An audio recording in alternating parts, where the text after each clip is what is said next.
hemos avanzado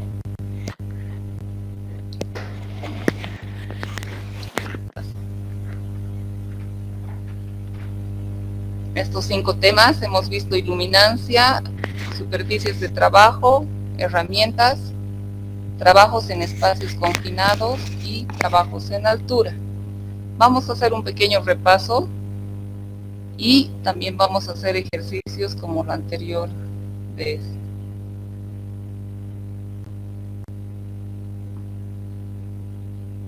Ya, ¿qué era iluminancia? Este es un concepto que les tiene que quedar bien claro. Es lo que medimos, ¿no? Es el nivel de iluminación y es el flujo luminoso que incide en una superficie. Entonces, de acuerdo al sistema internacional, que es el que nos rige en Bolivia, este lo medimos en lux. ¿Y qué es un lux? Es un lumen sobre metro cuadrado, ¿no? Porque el flujo luminoso lo medimos en lumen y superficie en metros cuadrados. Entonces, cuando usamos un luxómetro, lo que vamos a medir es el nivel de iluminación o iluminancia.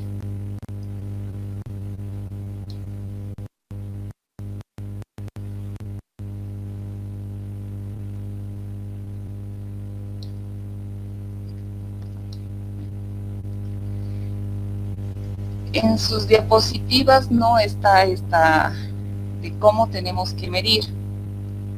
Entonces, cuando se hacen mediciones en puestos de trabajo, es decir, un lugar de trabajo, se tiene que medir sobre la superficie de trabajo, ya sea esta vertical, horizontal o inclinada.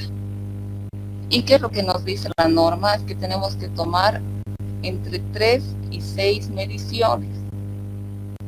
Entonces, mucho dependerá de cuántas mediciones tomamos, 3 o 6, de en cuántos lugares mira esa persona, ¿no? El puesto de trabajo. Por ejemplo, si es una persona que está haciendo únicamente trabajo en computadora, en un escritorio, tomaremos uno en la pantalla, otro en el teclado y otro tal vez al lado donde podría haber un texto o algo. Unas 3 mediciones o 4 suficiente. Pero ¿qué pasa, por ejemplo, si nos vamos a gerencia? Ahí va a tener más o menos una computadora igual donde vamos a tomar medidas. Y también va a tener una mesa de reuniones donde también se puede medir. O digamos en recepción, puede ser que la recepcionista tenga un fax, tiene un lugar donde recepciona cartas, puede tener otro lugar donde trabaja en una computadora, otro lugar donde toma nota de alguna cosa. Entonces ahí de repente necesitamos tomar más puntos de medición, ya que se entienda bien que ahí se toman varios. Una vez que tomamos, ¿qué se anota? Se anota el máximo, se anota el mínimo y se saca el promedio. Y el promedio se lo compara con el nivel de iluminancia mínimo que está en la tabla número 1, que les he dado en su presentación del día lunes. Si se acuerdan bien, para trabajo de oficina era 300 lux. Entonces, los ejemplos que les he dado hoy día habría que compararlos con 300 lux. Si el promedio está por debajo, entonces hay que tomar alguna medida para corregir y mejorar la iluminación. Hay muchas medidas que se pueden tomar, ¿no? Desde acomodar un poquito mejor el escritorio, un poco más cerca, un poco más lejos, o lavar las ventanas, lavar los focos, cambiar el foco. Y en último caso, en algunos casos, bueno, habrá que mejorar el sistema de iluminación, aumentando. Luego, tenemos los lugares que los denominamos ambientes. Cuando hablamos de un ambiente nos referimos a un lugar, por ejemplo,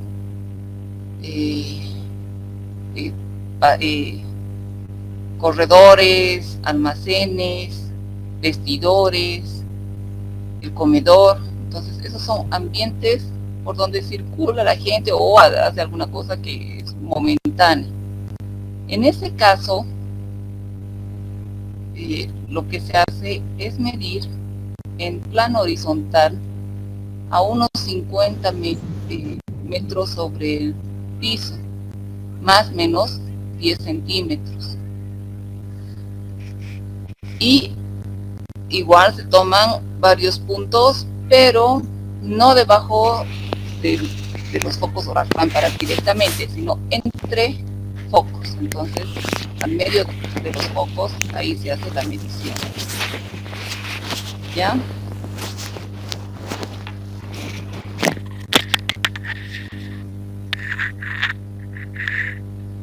Luego,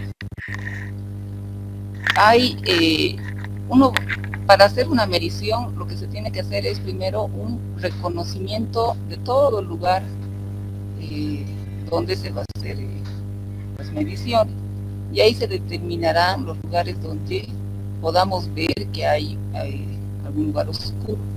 Pero en algunos casos, porque todo es plata, y uno quisiera medir en cada uno de los puestos de trabajo, en todos los ambientes, pero no se puede, porque cuesta mucho. Entonces, hay ambientes de trabajo que tienen una geometría regular y disposición de luminarias simétricas o colocadas de forma continua. Entonces, la iluminación es similar en casi todo ese lugar. Entonces, en ese caso, se puede utilizar el método IES. ¿Qué dice el método IES? Que se puede utilizar en áreas regulares y las luminarias sean simétricamente espaciadas en 2 o más filas. También se puede utilizar cuando las áreas son regulares con una luminaria colocada simétrica. También cuando el área es regular con una sola fila de luminarias, área regular con una o más lámparas continuas, el área regular con una fila de luminarias continuas y el área regular con techo luminoso. Entonces, en todos esos casos podemos utilizar el método IES. ¿Y qué nos dice este método? Lo que hacemos es dividir el área más o menos de una forma similar y tomamos un muestreo de unos cuantos puntos. Dependiendo cuán grande es, ahí tiene que haber el criterio del consultor que realiza la medición. Verá si tomar 4 puntos o 6 o 9, entonces, o más, ¿no? Depende de cuán grande es el lugar. Pero lo que se hace es dividir en partes iguales y se toma algunos cuantos puntos. El otro método es el método del salón. Va a aparecer. Aquí lo que hacemos es calcular la constante K, que es igual al ancho por el largo dividido entre la altura multiplicada por la suma del ancho más el largo.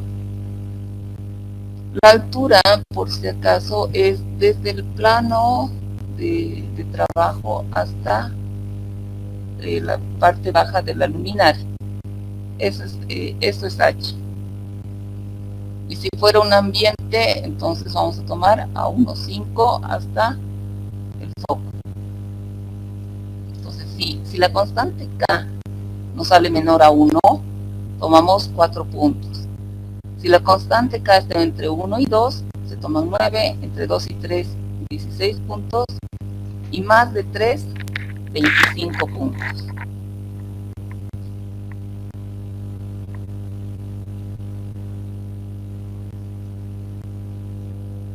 Haremos un ejercicio. Vamos a simular que estamos haciendo un monitoreo en una planta embotelladora de agua de mesa y se obtienen los siguientes resultados. En El lugar de medición, un escritorio de administración. Entonces, lo que les explicaba, si es un lugar de trabajo, ese es puesto de trabajo. La descripción de la actividad, trabajo común de procesamiento de texto. El tipo de iluminación que hay en ese lugar es mixta. La hora de medición que se ha realizado son las 16:30. Entonces, el nivel de ruido requerido va a ser 300 lux, ¿no? De acuerdo a la tabla 1. Se han tomado 4 mediciones. La primera ha salido 279 lux, la segunda 294, la tercera 248 y la cuarta 260. Entonces, lo que hacen ustedes es poner cuál es el mínimo, cuál es el máximo, cuál es el promedio y ponen si sí o si no. Bueno, el siguiente lugar de medición, almacén de producto terminado. Hemos dicho almacén es ambiente.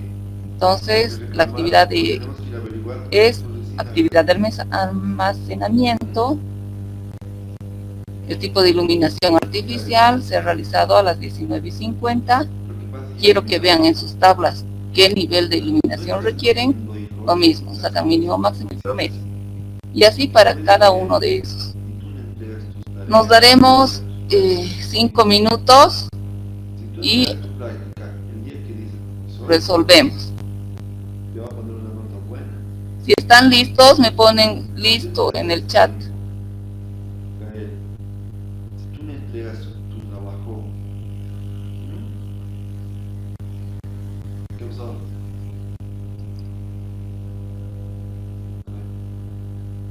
Ya. Oscar, mira, hijito, mira. ¿Me escuchas, hijo? Yo, hijito, sábado más tengo que trabajar, hijo, para que tú puedas tener lo que quieres, ¿no? Y por favor, no te olvides de esas cosas, Gaelito, ¿sí? No estás midiendo las consecuencias de todo lo que puede pasar si tú no entregas tus tareas a tiempo, Gael. Tanto se te dice, por favor, haz tus prácticas, estudia, hijito. No es por molestarte, amor. No es así, hijito. Queremos que tú seas un hombre bien, que tengas una profesión, un gran trabajo, ¿no, hijito? Pues, amor, estudia pues, hijito, no te olvides tus tareas, amor, por favor. Mira, yo sábado más tengo que trabajar para poder tener, a lo mejor, de darte lo que tú quieras, ¿no? Toma en cuenta pues eso, hijo. ¿Sí? No es posible que tu madre cada vez vaya a tu colegio y te vaya a enterar de que resulta que no has entregado tu práctica, de que no has hecho tu tarea, de que tienes mala nota y entonces Gaelito, creo que no es justo, ¿no, Gael? De que nosotros trabajemos tanto y tú no hagas tus tareas.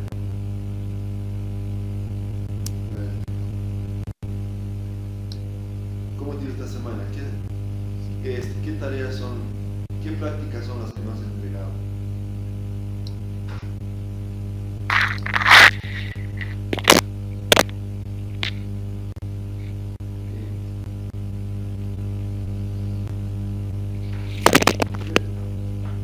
¿Por qué recién, pues, hijo? ¿Por qué recién?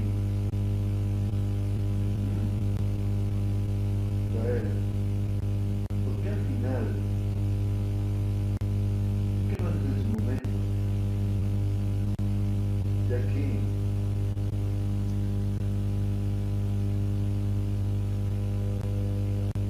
¿qué ha pasado? Cerrar tu puerta, por cerrar tu puerta. ¿Del aserrador?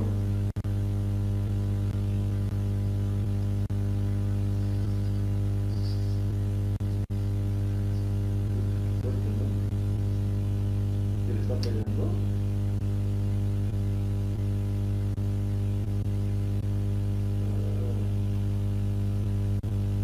Fuerte,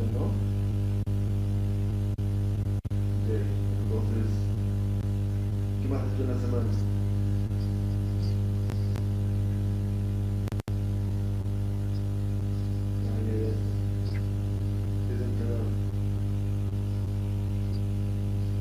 ¿Cuál tienes partido?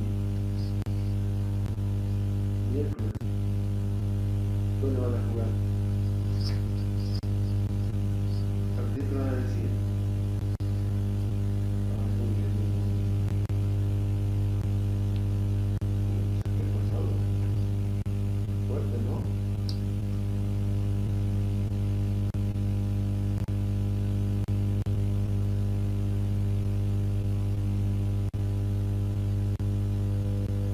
Te escuchamos, pero es que escucha que le está pegando. ¿Qué le está haciendo? Le está lanzando cosas. A ver, Fuerte, ¿no? Edwin nos dice Ya, amor, 248 el mínimo, 294 el máximo, promedio ya. 270.5.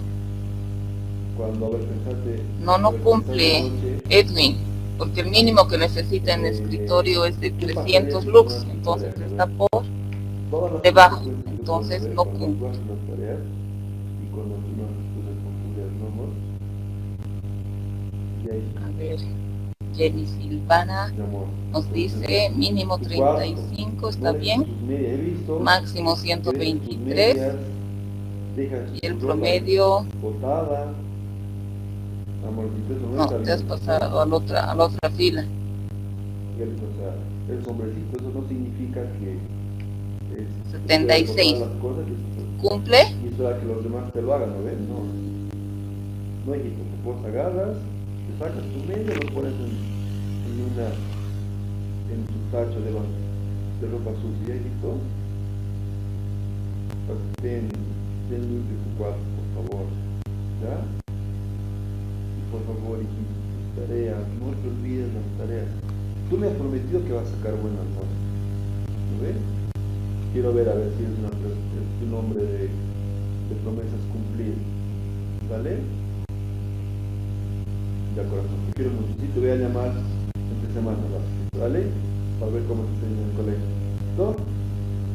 Te quiero mucho. Un beso grande. Chao, chao.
Ya, a ver, la primera.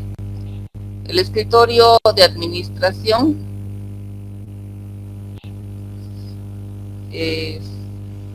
mínimo 248, máximo 294, el promedio 270. Requerimos ahí 300 lux para procesamiento de texto, entonces estamos por debajo. No cumple, entonces hay que tomar medidas. Para el siguiente, para almacén, el mínimo 35, máximo 123, el promedio 76. El nivel de iluminancia requerido es de 50 para actividades de almacenamiento. Entonces sí cumple, ¿no? Estamos por encima. En producción, mínimo 116, máximo 214, el promedio 177, he visto que ya han sacado varios eso. Y en actividad repetitiva con requerimiento visual simple, nos dice la norma, nivel de iluminancia requerido 100 lux, entonces sí cumple, estamos por encima. El último, el taller de mantenimiento, tenemos el mínimo 774, máximo 950, el promedio 836.7. Eso no he visto, creo que no han sacado, ¿no? ¿O sí? A ver.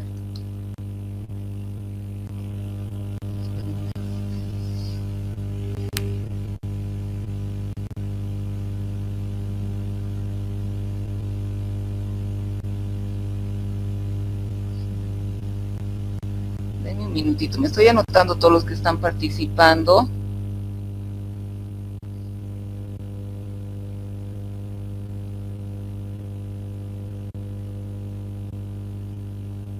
Ya. Aquí para el taller de mantenimiento, trabajo manual con requerimiento visual a detalle, se necesita un nivel de iluminancia de 750, pero nuestro promedio es de 836, entonces sí cumple. Ya, pero denme un minuto, me voy a anotar todos los que han participado.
¿Tienen dudas? ¿Se entiende?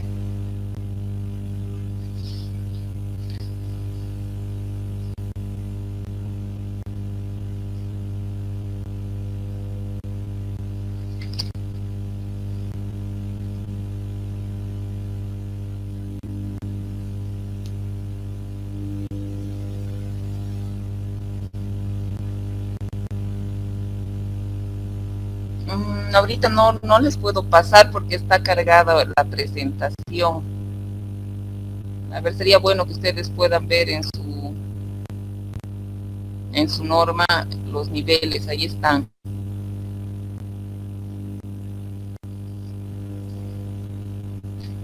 Ya, haremos otro ejercicio.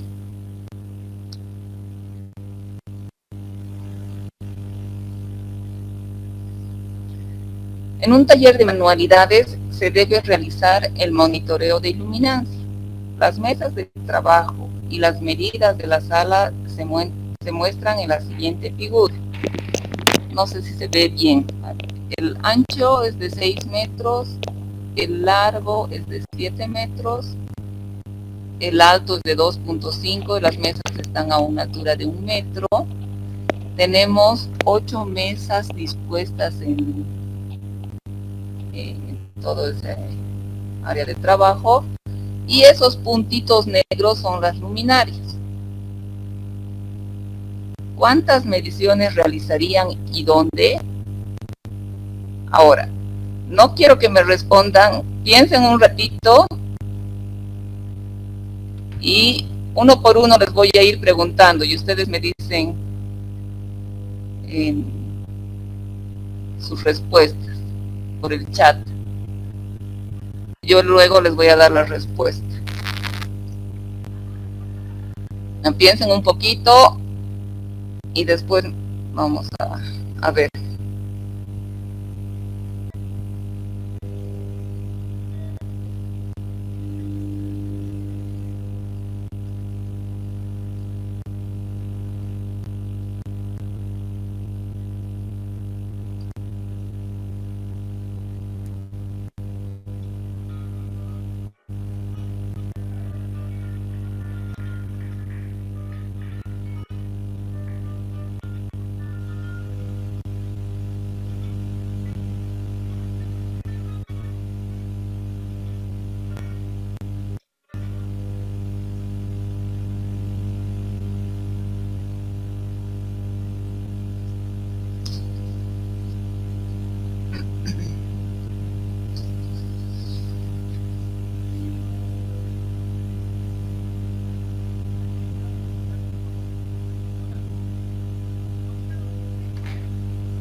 ¿Ya?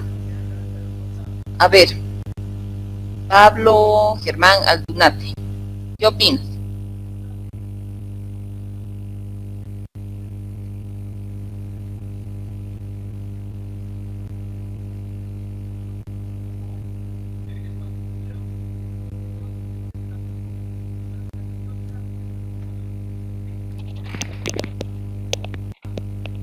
¿Estás usando el método de salón?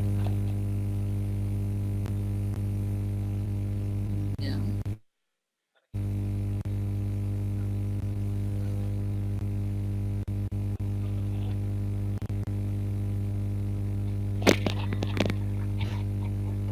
¿Y cuántos puntos tienes que medir de acuerdo a eso?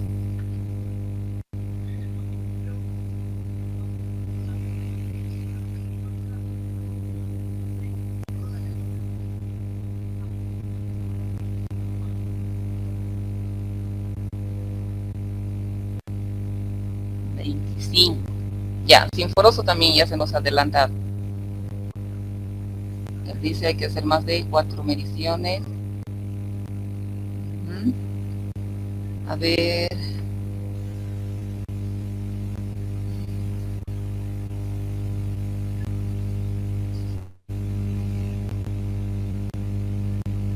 Ascarruns me salía que estaba hace un rato conectado, ahora no creo.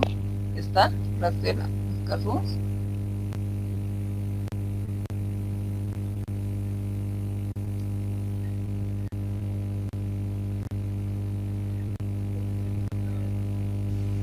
Ya. Ya, Pablo. Ok. A ver, continuaremos. Freddy Campos, ¿qué opinas?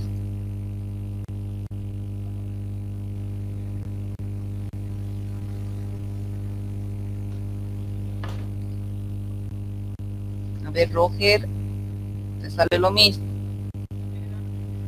Ya.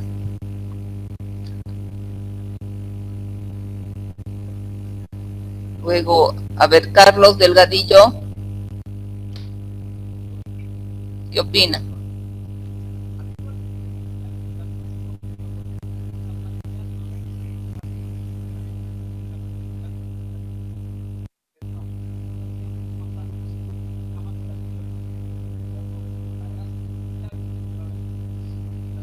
A ver, Jorge dice 9 mediciones.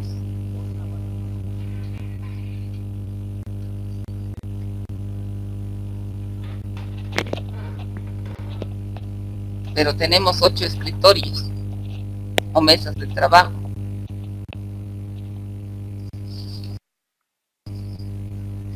A ver, Viviana, Centeno, ¿qué opinas?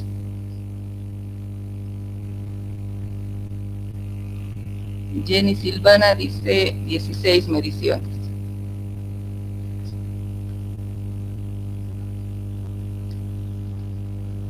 Y a ver, escucho los comentarios de todos. ¿Qué opinan?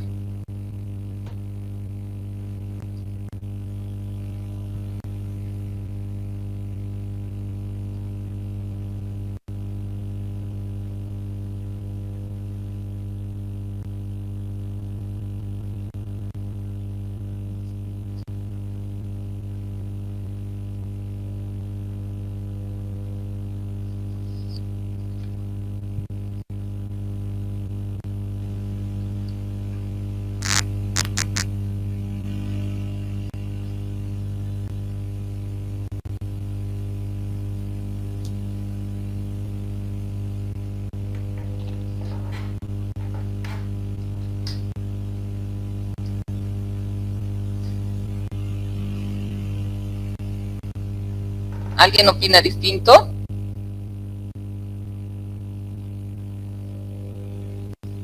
Blanca dice 16.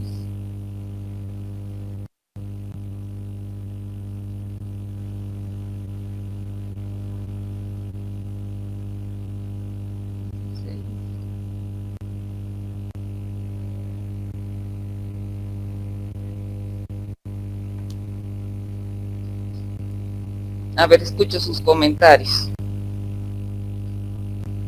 ¿Dónde van a medir 16 si son 8 escritorios?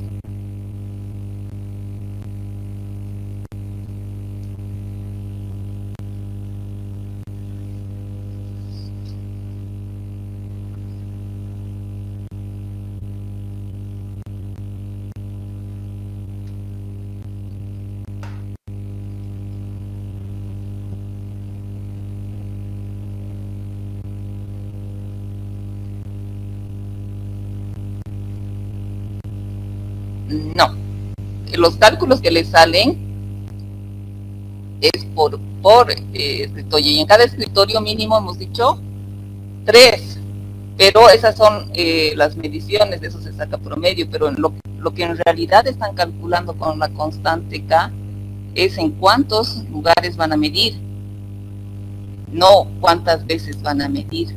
Entonces, en este caso,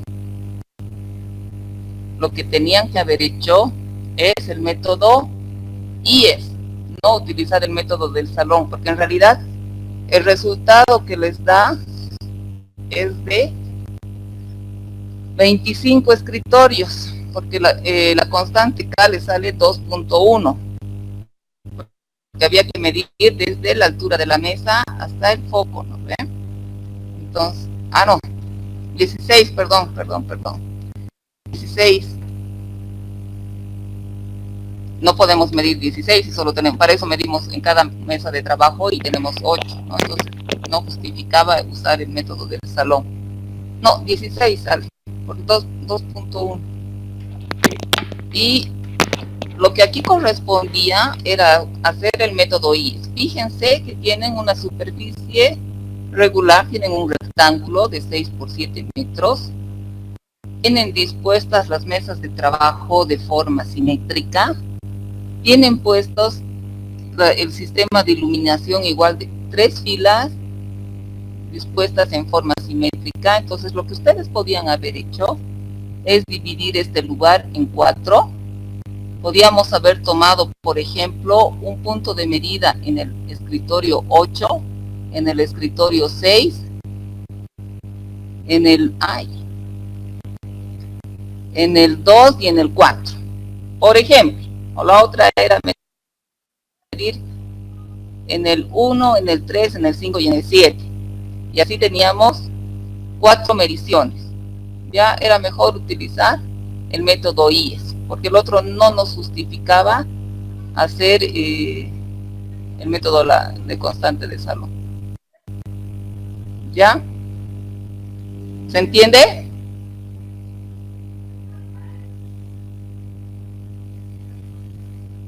Ok. Entonces, esto sería todo por para iluminancia. No sé si tienen alguna otra duda de este tema.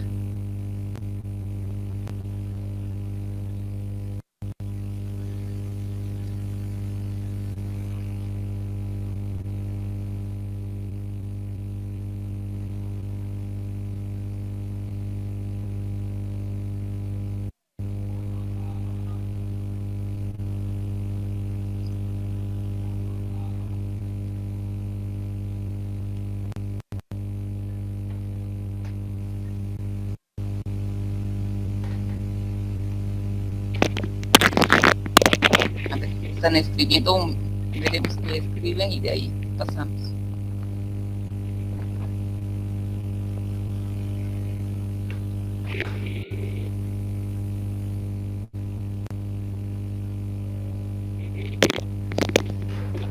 En realidad, es un poco, está ahí el criterio, ¿no? Es lo que les decía. Ya viendo una superficie regular, una distribución de lámparas regulares, ya podemos usar el método IES, siempre y cuando ustedes noten, ¿no? Que igual, fíjense, en ese ambiente tenemos dos ventanas a los lados, ¿no? De largo, entonces entra la luz más o menos similar. Ahora, ¿qué pasaría, por ejemplo, si en la parte de abajo, digamos, tenemos un muro? Entonces no sería tan similar, pero de todas maneras, digamos, la parte de abajo sería un poco más oscura, y la parte de arriba, donde están los escritorios del 5 al 8, tiene otra iluminación. Igualito cubriría el muestreo, ¿no? Porque más o menos la iluminación del 5 al 8 es una, y del 1 al 4 sería otra, digamos, si tuviéramos paredes de lado. Sería similar, valdría el muestreo, ¿no? Porque estamos tomando una muestra de 2 abajo y una muestra de 2 arriba. Es muy a criterio. Ahora, pero para otros ambientes, por ejemplo, para almacenes, sí es muy bueno usar el método del salón, y además que está muy bien justificado, ¿no? Porque calculas la constante. Entonces, para demostrarles que se ha hecho bajo un método, es muy válido. En todo caso, yo en almacenes, el método del salón resulta muy bueno, pero no es una ley, una norma, ¿no? Depende un poco también qué es lo que hay. Ahí es que mucho depende de lo que vean, de cómo está. En algunos casos entran a oficinas y ahí ya pueden ver que hay lugares oscuros, sí, así tienen que tomarlos ahí, digamos, ¿no? Por más que digamos, en el método les salga menos, hay que tomar ciertos lugares. Es un poco a criterio.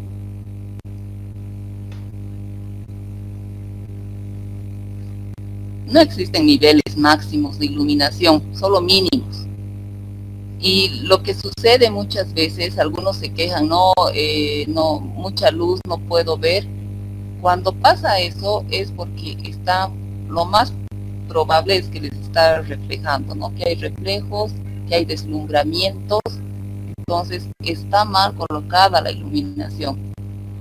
No es que haya un máximo. Muchos dicen, no, es que me molesta, les molesta porque hay deslumbramientos. Entonces hay que situar mejor la iluminación, o a veces es cosa de mover un poquito la mesa de trabajo, el escritorio, lo que sea, o evitar los reflejos que hemos visto. Si la persona es diestra, habrá que poner el sistema de iluminación a la izquierda por detrás de la espalda. Ahora, si son trabajos a detalle, por ejemplo, de relojería, tienen una iluminación complementaria y entonces ahí hay que ver, ¿no? Que depende de cada trabajo, pero no hay un máximo. Sí, el método es un poco subjetivo, ¿no? Es a criterio, pero hay que dividir en partes iguales, ¿no? Lo que Pablo nos dice subjetivo, sí, en parte sí, pero no van a dividir tiene que ser en partes iguales, ¿no? ¿Qué pasa si el área es redonda? Entonces, más o menos traten de que cada área tenga el mismo radio, ¿no? Entonces,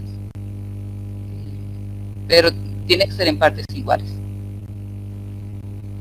A ver, podemos usar el criterio de evaluación de una medida. Hay, digamos, ambientes de trabajo donde la distribución de los escritorios no es simétrica, pero podemos ver, por ejemplo, ¿qué pasaría si en este mismo ambiente que están viendo en el ejemplo, solo habría el escritorio 5, el 2 y el 3, por ejemplo? Entonces, bastaría con que tomen en el 5 y en el 3 o en el 2, ¿no? No sería necesario tomar en los 3 escritorios, bastaría uno y el otro, ambos lados.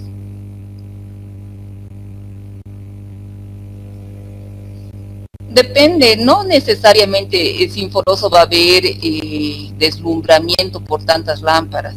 Lo que pasa es que no está... si uno tiene un buen sistema con pantallas, y depende de cuánta de potencia sea la iluminación, no necesariamente, y puede haber muy buena iluminación y no causar deslumbramiento. Lo que pasa es que tienes que tener un buen sistema de alumbrado, con pantallas, bien limpio, etc.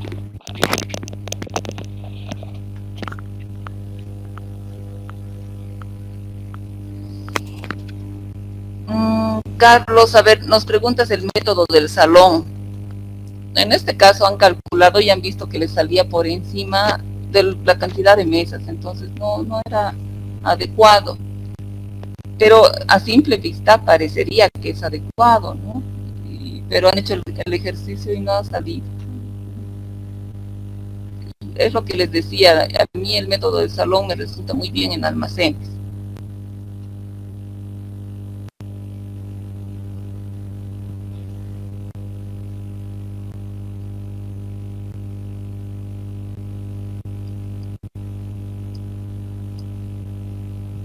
Sí, Pablo, es mejor. Lo ideal sería poder medir en todos los puestos de trabajo, pero lo que les decía, ¿no? Y además en todos los ambientes. Pero el tema es el dinero. Porque cada medición tiene costo. Por punto tiene costo. Entonces, es el dinero lo que hace que uno trate de reducir. Ahora, mientras más se pueda, mejor, ¿no? Así tenemos la certeza de que todos están trabajando en condiciones adecuadas.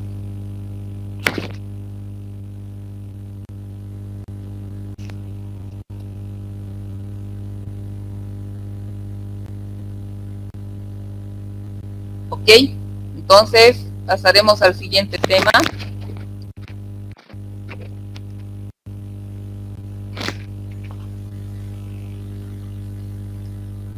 El día martes hemos visto lo que son superficies de trabajo y tránsito. A ver, recordaremos una superficie de trabajo, una base definitiva o provisoria por donde van a transitar los empleados para hacer sus actividades. Otra definición eran sus superficies de trabajo, aquellas áreas donde los individuos desarrollan sus actividades de trabajo. Esto para recordar.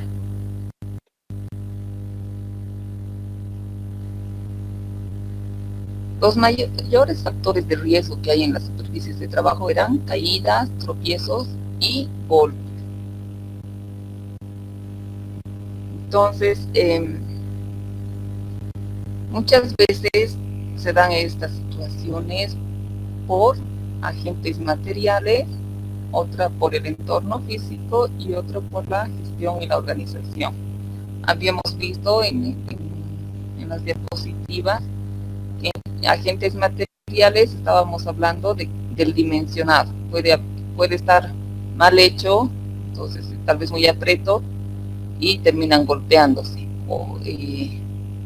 O el estado de la superficie de trabajo, ¿no? De repente hay huecos en el piso o en algunos casos la zona de enlace a distinto nivel, cuando hay hay que subir gradas o cuando hay que poner rampas, a veces no se ven o no están demarcadas, entonces ahí puede haber caída a distinto nivel, ¿no? Como dice, o elementos mecánicos, ¿no? Eso generalmente en industrias, en talleres, las máquinas a veces tienen algunas piezas que sobresalen y si no está bien dimensionado el lugar de trabajo, no pueden terminar golpeándose o cayéndose.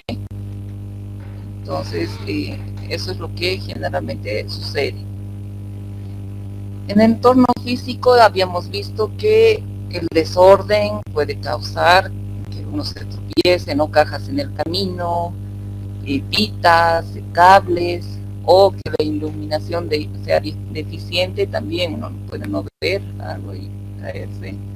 O la señalización, no prohibido el paso, o están limpiando, piso mojado, debería ponerse ahí limpiando. Y otro era gestión y organización.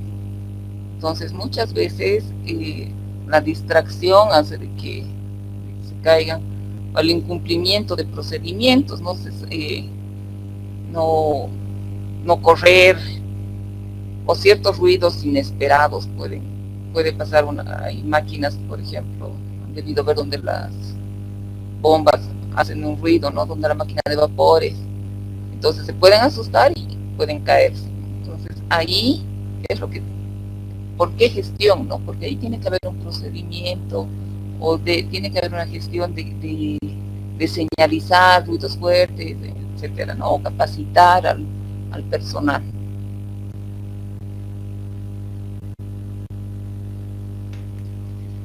Bueno, yo no le veo mucho más que podamos ver en esta parte. Entonces pasaremos también a herramientas que tampoco es muy complicado. Si ustedes han leído las diapositivas, son fáciles de entender. Las herramientas son utensilios de trabajo que se utilizan generalmente en forma individual, en algunos casos si necesitan ayuda, y generalmente se accionan con fuerza motriz humana. Igual, ¿qué peligros tenemos con las herramientas, ¿no? Se pueden golpear, por ejemplo, con martillos, soportes, con cuchillos, con sierras, etc. Pueden haber lesiones oculares, a veces pueden saltar partículas o con la misma herramienta. Golpes en diferentes partes del cuerpo, esguinces por sobreesfuerzo, ¿no? En hacer ciertos movimientos violentos. Entonces eso es lo que generalmente sucede con herramientas. Las causas principales: muchas veces abusan de una herramienta y ya puede estar en mal estado, pero la siguen utilizando. O el uso de herramientas inadecuadas. Eso se ve varias veces. Yo he visto que en vez de traer el martillo, están golpeando con el alicate, ¿no? Con la parte gruesita del alicate. No usan la herramienta adecuada. O usan la herramienta de forma incorrecta, las dejan en lugares peligrosos, podrían caer, por ejemplo, a desnivel y golpear a alguien que está circulando abajo, o las transportan de forma peligrosa, el cuchillo con la hoja hacia afuera, pues pueden cortar a alguien, o las herramientas mal conservadas y después se deterioran y en el momento de uso pueden dañar a alguien.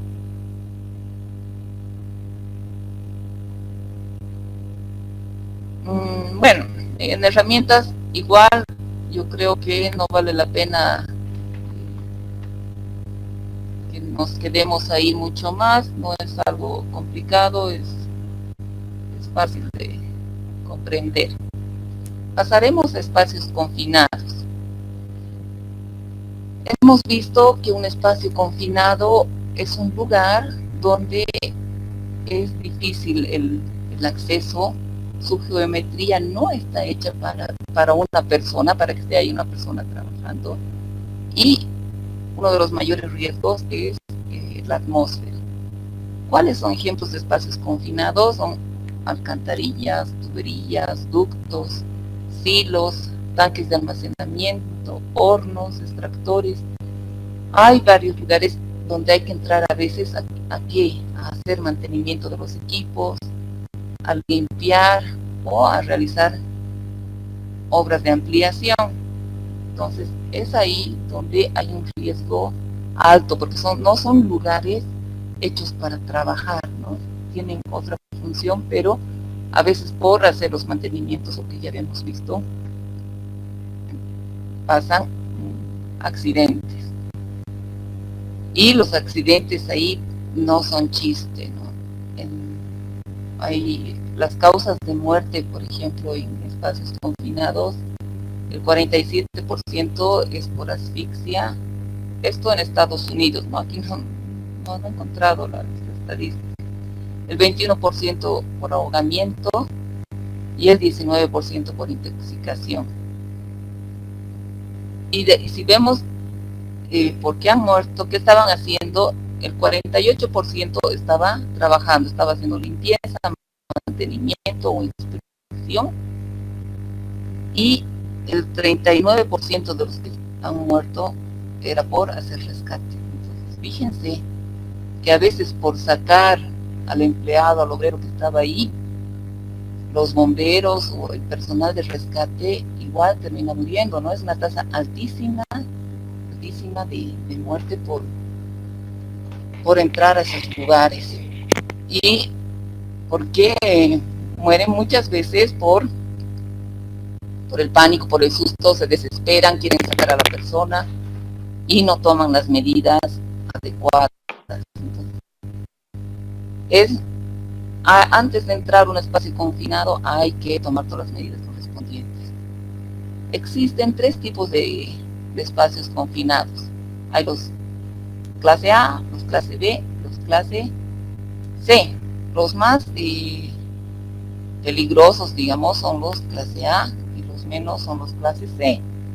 Entonces, por ejemplo, un clase C estarían ahí, por ejemplo, los tanques de agua. No tenemos ahí sustancias tóxicas, no tenemos material explosivo, pero sí hay un potencial riesgo porque cuando están trabajando ahí adentro, quizás por estar respirando se puede agotar el oxígeno, ¿no? Siempre existe un nivel de riesgo. Y los clase A son aquellos que la atmósfera ahí adentro es inmediatamente peligrosa a la vida, ¿no? A veces entran y se mueren, ¿no? Y ahí o contienen explosivos. Ya.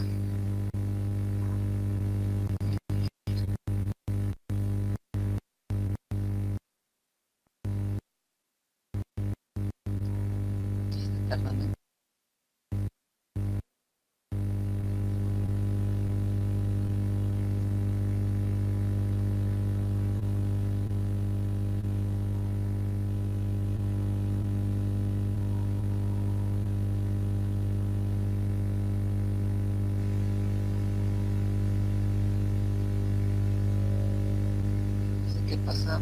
Se ha cortado. ¿Me escuchan? ¿Sí? Las alcantarillas estarían más o menos depende de la alcantarilla, ¿no? Cuán pequeña podría estar. Hay alcantarillas que están en clase A y hay otras que están en clase B. Pero sí, es muy posible que estén en A, ¿no? Porque ahí tenemos qué gases vamos a tener. Vamos a tener por CO2, por la emisión, pero si hubiera material orgánico que se ha descompuesto, vamos a tener gas sulfídrico y ese es súper tóxico. Entonces podría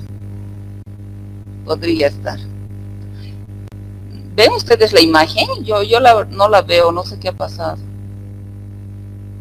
¿Sí la ven? Yo no la veo.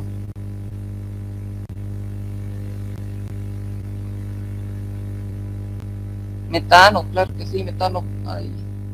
en las alcantarillas.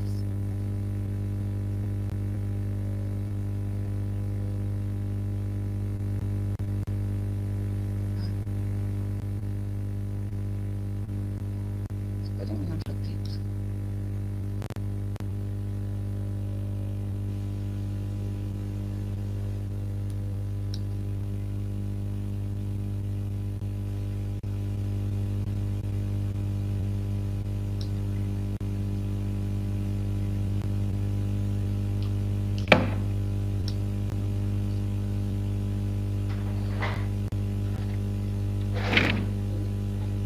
No sé qué ha pasado, yo no logro ver.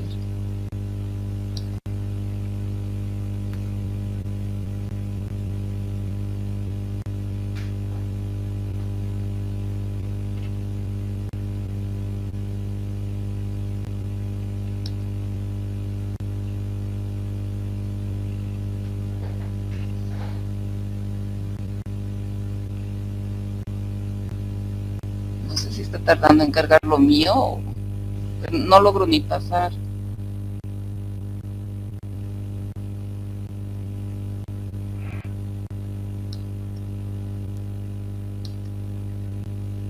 Yo no la veo.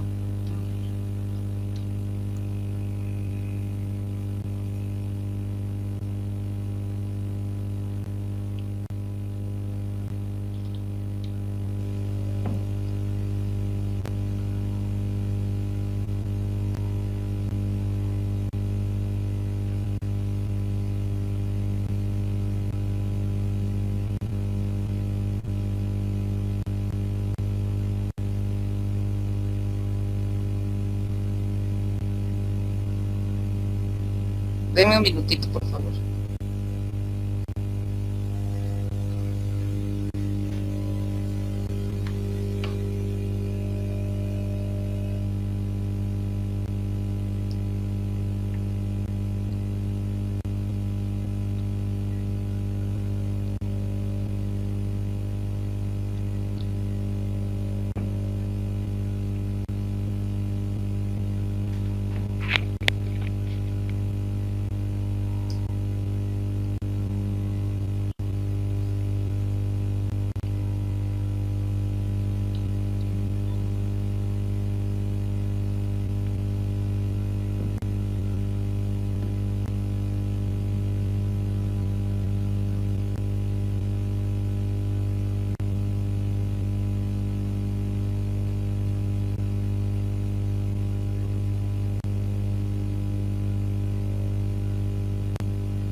Ya. Bueno, continuaremos. A ver, estábamos viendo en espacios confinados. Ya no me acuerdo qué les he puesto ahí, pero no logro ver yo. Ah, ya. Ahora sí la veo. No sé qué pasa. Bueno,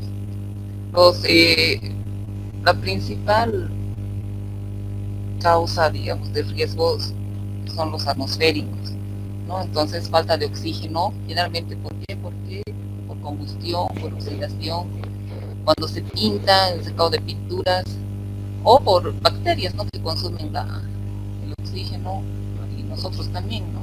Cuando estamos en un espacio confinado, respiramos y botamos CO2.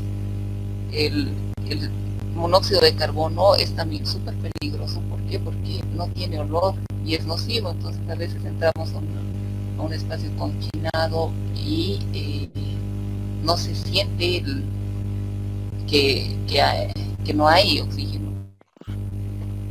El dióxido de carbono igual resulta por proceso de respiración o por combustión. El gas sulfídrico, ese resulta de material orgánico en descomposición y ese es bien tóxico, ¿no? Sí. El amonio por refrigeración industrial, por fabricación de fertilizantes. Entonces las industrias que realizan fertilizantes tienen que tener mucho cuidado, o las que fábricas igual de cerámicas tienen muchas emisiones de amonio. Aparte de estos, hay también los materiales los explosivos, ¿no? Ahí tenemos el metano, el propileno y más el oxígeno que está en el ambiente, entonces se vuelven potencialmente explosivos. Hay también polvos orgánicos que pueden causar explosiones. Pero fíjense en esta diapositiva, hay una zona, no sé si ven un numerito de explosividad. Entonces, este es el límite inferior y este es el límite superior. Entonces, de acuerdo a la sustancia que tengan ahí, hay que ver estos límites, porque por debajo de esto es muy poca la cantidad para ser explosivo, y por encima, ¿qué va a pasar? No tenemos oxígeno que haga que se vuelva explosivo. Entonces, esta es la zona donde en esas concentraciones tenemos riesgos de explosión.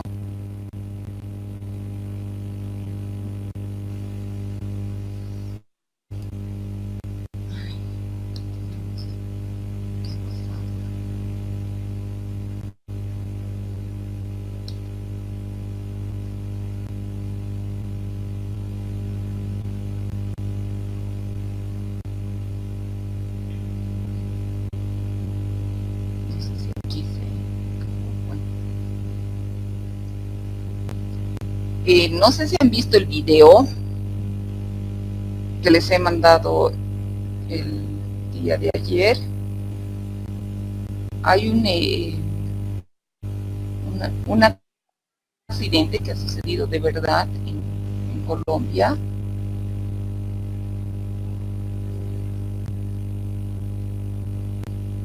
¿Lo han visto?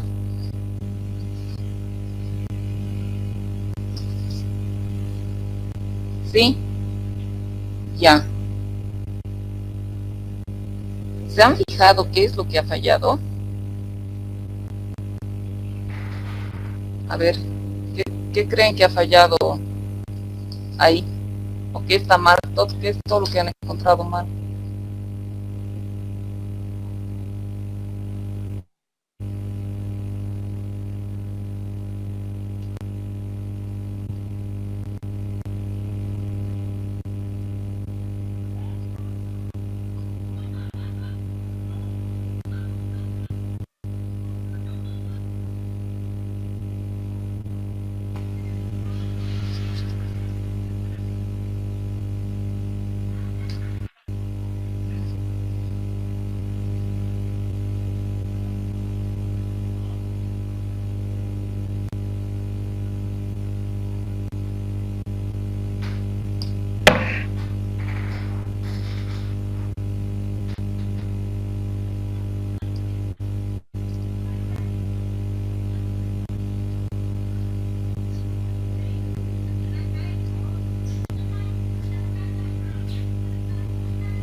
¿Qué han encontrado en ese video que han visto?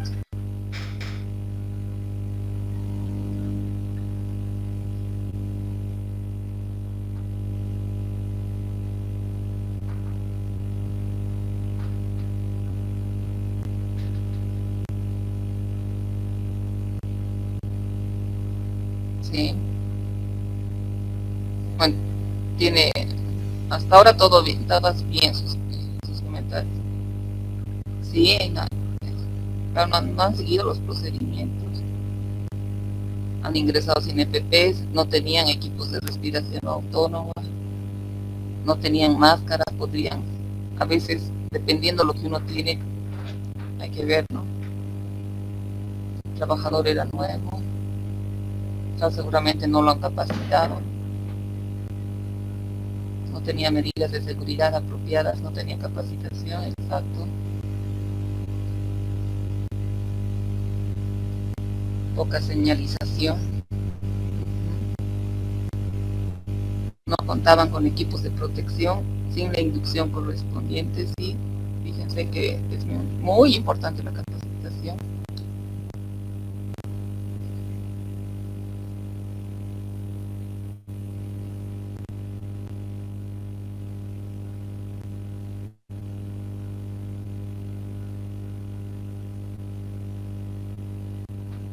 No tenían protocolo de salvamento exacto.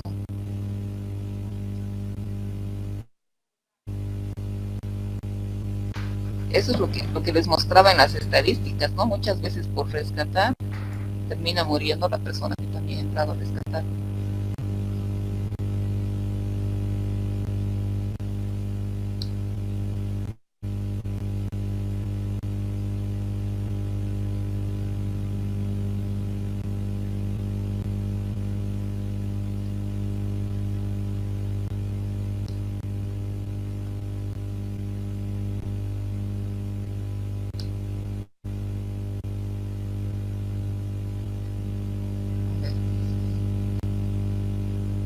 Debían haber medido la cantidad de oxígeno, y no solo eso, ¿no? Existen equipos de medición de gases multipropósito que se usan para antes de ingresar a un espacio confinado, y estos nos miden, uno, el nivel de oxígeno, nos miden también la existencia de otros gases. Entonces, sí, exactamente, una medición de... Entonces podrían haber gases tóxicos o explosivos. Entonces ese equipo nos da tanto señal visual, nos da una señal vibratoria, y además le hace un silbidito. Entonces nos avisa por tres formas, ¿no? Tanto visual, por el oído y por vibración, si es que hubiera algún riesgo, ¿no?, de ingresar ahí. Entonces debería, antes de entrar, cualquier persona hacer una medición de cómo está el aire ahí adentro. Luego, muchas veces la densidad de los gases afecta, ¿no? Hay gases que se van arriba y hay otros gases que por su peso se van abajo. En algunos casos entran al espacio confinado y ¿qué sucede? ¿No? Se agachan para arreglar, y ahí es donde se desmayan porque es un gas denso. Pero en otros casos el gas es liviano, y hay algunos gases explosivos, ¿no? Entonces a veces abren con el movimiento, con el roce, ¿no? Hasta para ingresar ahí, no deberíamos ingresar, por ejemplo, con ropa de lana, porque vamos a hacer chispa y puede explotar. Entonces hay que ver, claro, obviamente depende de dónde están ingresando. A ver, Carlos, ¿qué nos dice? No tenía equipo de protección personal, no existía una planificación, no había procedimientos, y medir los contaminantes de gases, sí, exactamente. Viviana nos dice, también deberían haber puesto perímetro de no ingresos. Sí, en el momento del rescate hay que poner un perímetro, ¿no? Porque viene la familia, viene la prensa, viene la gente curiosa y perjudican exactamente. Tiene que entrar un sistema de aireación artificial en los casos que se pueda, ¿no?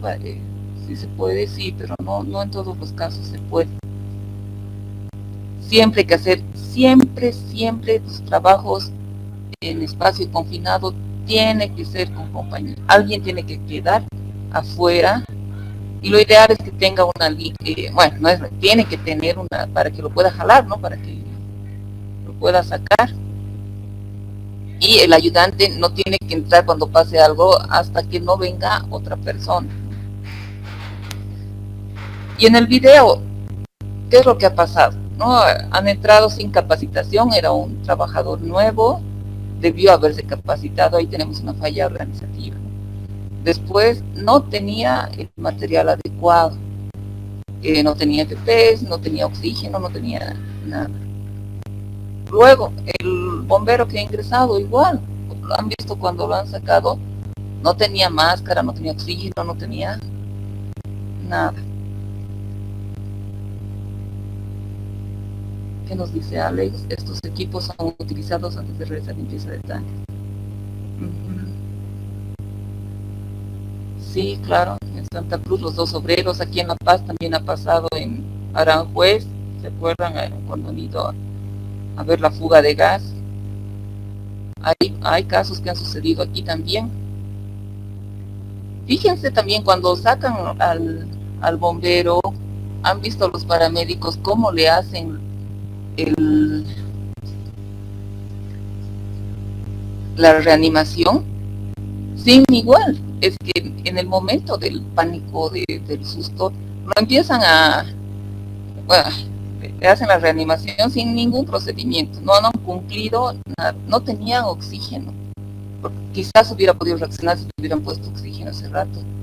Entonces todos entran en desesperación, ¿no? Entonces hay que saber, no desesperarse. Bueno, es una situación, pero más vale estar bien seguros a tener un muerto más.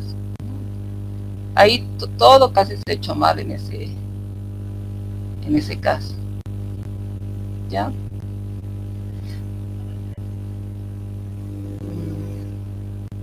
¿Qué más?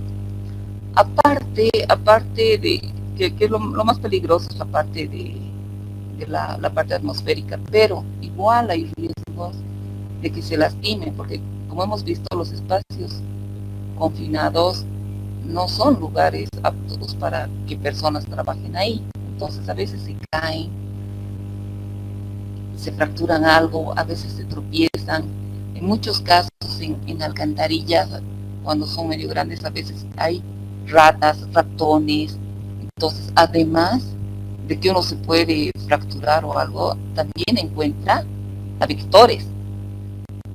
Pues, en Santa Cruz de repente puede haber víboras, depende del lugar, ¿no? Entonces, hay también, además, que no se puede encontrar con animales o otras cosas, ¿no?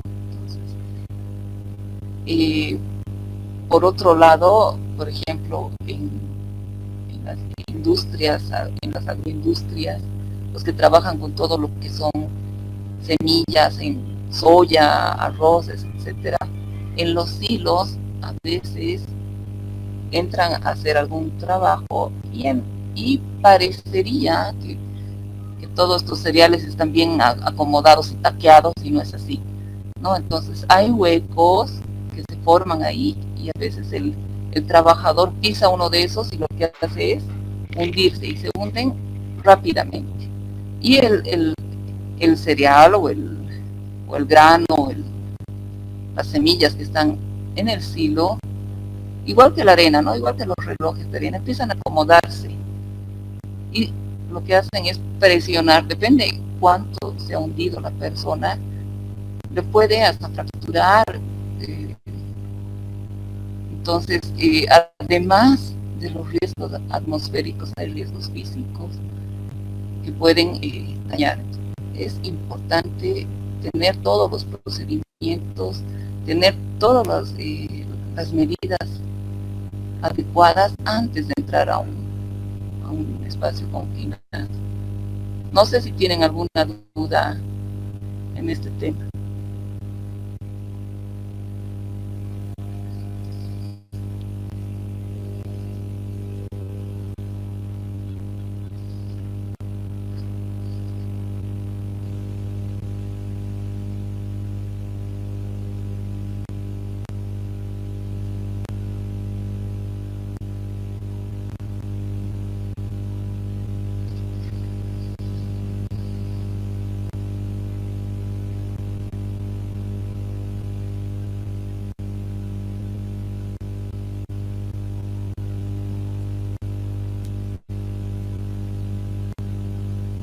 ¿Tienen dudas?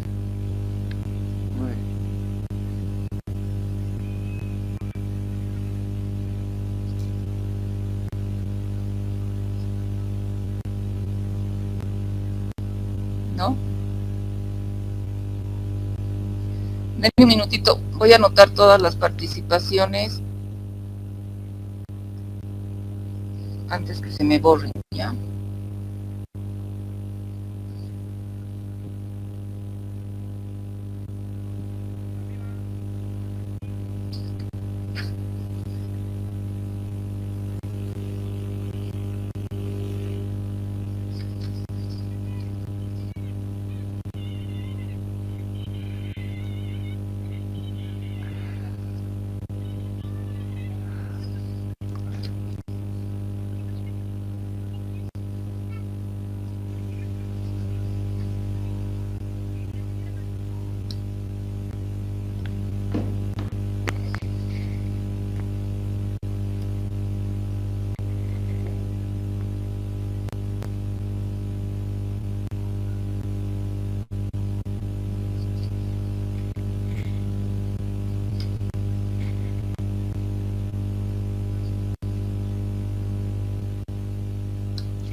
Listo, ya está.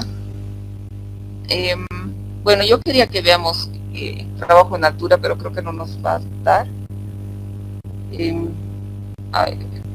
¿Han visto el video de trabajo en altura?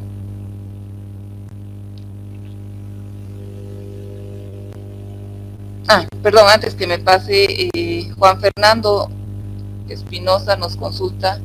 Bueno, me consulta, ¿es conveniente según el sector laboral contar con personal específico para realizar trabajos? Sí. Trabajos confinados sí o sí tiene que estar capacitado, ¿no? Ya hemos visto en el ejemplo, si no está capacitado va a pasar un accidente. Entonces sí o sí tiene que estar capacitada la persona que va a ingresar a espacios confinados. Fíjense que hasta las personas de rescate que han sido personas capacitadas, igualito han cometido el error, igualito han fallecido, han muerto. Entonces, sí o sí tiene que tener una persona capacitada. ¿Ya? Ahora, en trabajo de altura es igual un trabajo de alto riesgo, igual las personas tienen que estar capacitadas. Tenemos la norma, la NTS 003, que nos da todos los requisitos que se tienen que cumplir para realizar el trabajo de altura es una reglamentación, tenemos que cumplirla por ley. Además hay normas de apoyo también, está la de escaleras y de andamios, que sería bueno que las puedan leer. El lunes les voy a mandar la presentación de trabajo en altura. Si se fijan la norma, la persona que trabaja en altura, para ser persona calificada, tiene que tener un curso de 40 horas mínimo, ¿no? Y los obreros que trabajan tienen que ser capacitados por estas personas calificadas por lo menos 10 horas, ¿no? Por ejemplo, en el área de construcción, las personas que van a entrar, esas tienen por lo menos 10 horas, pero tienen que haber sido capacitadas por personas calificadas, sí, para que no se hagan curso. Y estas personas calificadas, además, otorgan los permisos de ingreso, deberían otorgar, verificar, por ejemplo, que todos los equipos estén bien, estén funcionando. Hay que hacer inspecciones continuamente antes de ingresar, al salir, al devolver. Y además anualmente se tienen que hacer, dependiendo del trabajo también, ¿no? Si se usa mucho o no se usa mucho, se verán cada cuándo se revisa. Si han visto el video, fíjense que era un simulacro de trabajo en altura, de un rescate de trabajo en altura. Lo estaban haciendo expertos peruanos. Ese simulacro, eran personas capacitadas, todas eran personas calificadas, no eran el de 10 horas, no era el de 40 o más horas, eran personas expertas, e igual le han fallado y hay un muerto, no se ve el muerto. ¿Qué creen que ha pasado?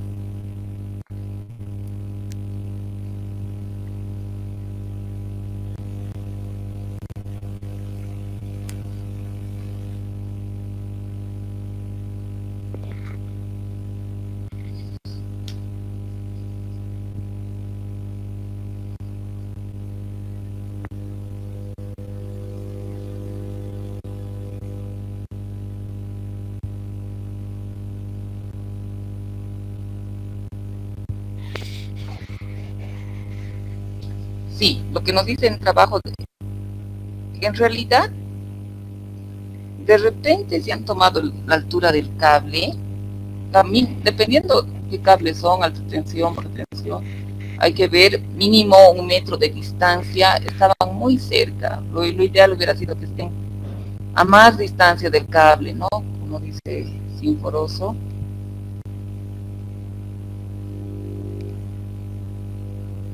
Adriana nos dice, pienso que hay una sobreconfianza en el trabajo.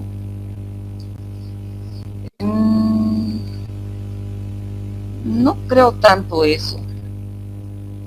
A ver, por lo que con Pablo Germán nos dice, por lo que con el peso bajó y chocó con los cables. Eso es más o menos lo que ha pasado. ¿Se han fijado dónde han puesto las pitas?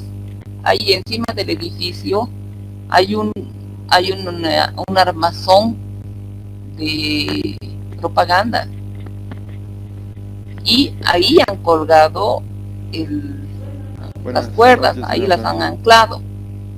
Exacto, el punto de anclaje.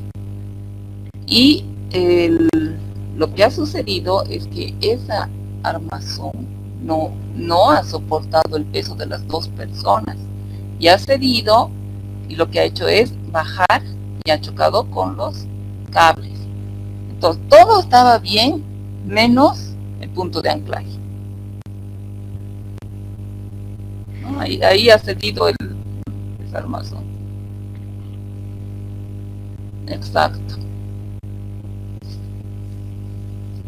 Y lo han hecho eso personas expertas, ¿eh? Entonces nunca hay que confiarse, siempre hay que verificar todo.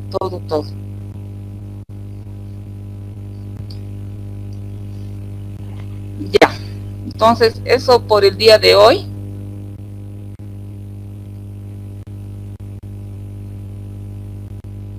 No sé si tienen alguna duda más.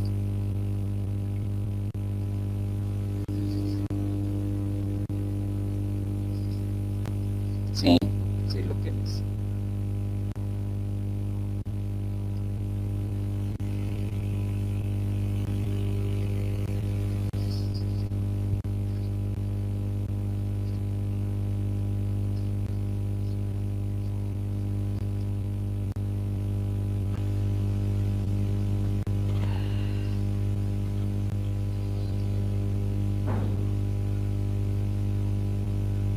Las tareas les he dicho la respuesta ahora, pero escríbanla, igual mándenmelas.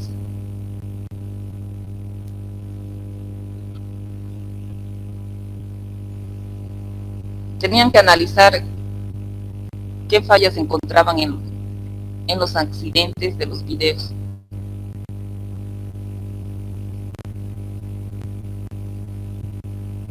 El lunes se va a subir, se está grabando este foro. El lunes se va a subir el video, o el martes a más tardar. Y el examen lo daríamos el martes, el correspondiente a esta semana.